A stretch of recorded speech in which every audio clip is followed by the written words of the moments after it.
Hello, કેમ છો મારા વાલા ખાખીના યોદ્ધાઓ? આશા રાખું કે આપ સૌ કુશળ અને સ્વસ્થ હશો. મિત્રો, આજે આપણે વાત કરવા જઈ રહ્યા છીએ તાજેતરમાં યોજાયેલ ગુજરાત પોલીસ લોકરક્ષક ભરતીની પરીક્ષા અંગે. મિત્રો, પ્રશ્નપત્રનું લેવલ, સિલેબસ આધારિત વિશ્લેષણ અને સૌથી અગત્યના મુદ્દા એટલે કે સંભવિત કટઓફ વિશે. દોસ્તો, સૌ પ્રથમ તો ગુજરાત પોલીસ ભરતી બોર્ડનો અને સરકારશ્રીનો ખૂબ ખૂબ આભાર માનીએ છીએ કે સમગ્ર ભરતી પ્રક્રિયા શાંતિપૂર્ણ, પારદર્શક અને સફળ રીતે પૂર્ણ કરવામાં આવી છે.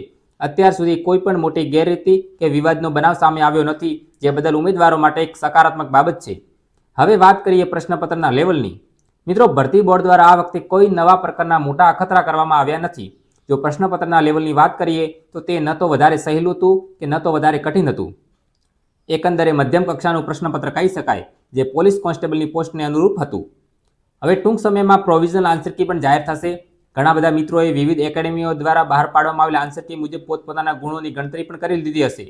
જો કે એકેડેમીની આન્સર કી સંપૂર્ણપણે સાચી હોય એવું જરૂરી પણ નથી. કેટલાક પ્રશ્નોમાં વિસંગતતાઓ જોવા મળી શકે છે, જેના કારણે ફાઇનલ આન્સર કી આવ્યા પછી જ સાચી સ્થિતિ સ્પષ્ટ થશે. મિત્રો, પ્રશ્નપત્રમાં કેટલાક ટ્વિસ્ટેડ પ્રશ્નો પણ જોવા મળ્યા હતા અને પાર્ટ બીની વાત કરીએ તો તેમાં પણ કેટલાક વિધાન આધારિત પ્રશ્નો જોવા મળ્યા હતા, જેમણે ઉમેદવારોને વિચારવા માટે મજબૂર કર્યા હતા. ખાસ કરીને બંધારણ વિશેના અમુક પ્રશ્નો થોડા કઠિન પણ હતા. જ્યારે પાર્ટ એમાં રીઝનિંગ વિભાગે સમય વધુ માંગ્યો હતો. ઘણા ઉમેદવારો સમયના અભાવે કેટલાક પ્રશ્નો સોલ્વ કરવાના પણ રહી ગયા હતા. ખાસ કરીને મેટ્રિક્સ રીઝનિંગનો ટોપિક પોલીસ ભરતીમાં પહેલી વાર જોવા મળ્યો, જે ઘણા ઉમેદવારો માટે નવો અનુભવ રહ્યો છે. એકંદરે લાંબા સમયથી તૈયારી કરતા ઉમેદવારો માટે પ્રશ્નપત્ર સરળથી મધ્યમ રહ્યો હશે. જેણે છેલ્લા કેટલાક દિવસોથી તૈયારી શરૂ કરી હશે એવા મિત્રો માટે કેટલાક વિભાગો પડકારજનક સાબિત થયા હશે. હવે સૌથી મોટો અને ચર્ચિત પ્રશ્ન કે ફાઇનલ કટઓફ કેટલું જઈ શકે છે. મિત્રો, હાલમાં ચોક્કસ કટઓફ જાણવું શક્ય નથી, કારણ કે હજુ ફાઇનલ આન્સર કી જાહેર થઈ નથી. કેટલાક પ્રશ્નોમાં સુધારા અથવા ફેરફાર પણ થઈ શકે છે. પરંતુ પ્રશ્નપત્રના લેવલ, બેઠકોની સંખ્યા અને અગાઉના ટ્રેન્ડને આધારે એક અંદાજ જરૂર લગાવી શકાય છે. પ્રશ્નપત્ર થોડું સહેલું હોવાથી મેરિટ ગયા વખત કરતાં થોડું વધવાની શક્યતા છે. પરંતુ સોશિયલ મીડિયામાં ચાલી રહેલી 135 કે 140 પ્લસ જેવી ચર્ચાઓ હાલના સંજોગોમાં વાસ્તવિક લાગતી નથી.